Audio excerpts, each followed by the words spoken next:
I think writers, feel like they have a story to tell and they're banging away at it. But do you feel like there's a certain responsibility as an Asian American to kind of, there's like, I guess you might say Jackie Robinson carried all of that when he was playing baseball. Do you feel like you carry some of that? I think we all do, and it gets very specific. I mean, I think there's been many generations of Asian American writers before me, but when I started writing, there weren't that many Vietnamese American writers. So I felt that burden of expectation to do that work.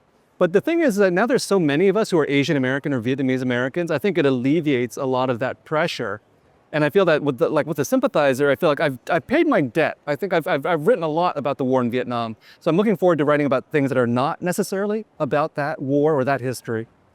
What's the process like for you? Does it come out in snatches, or do you just sit down and just bang away? Or tell me what it's like. Do you get up early?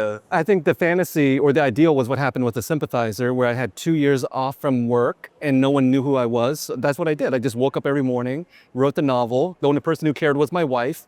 And maybe even she didn't care, I don't know, but that was ideal. But now it's mostly, I just write whenever I have the opportunity to do it. So it's not every day, and it's in between children and teaching. And so I think that's the important part. Writing a book is rarely ideal, but if you do the work over X number of years, you'll get the book done. And then it's a process of reworking it. I mean, once it's down, it's not always complete. Right. People have this fantasy that writing is you sit there and you type, and all of a sudden you have a book.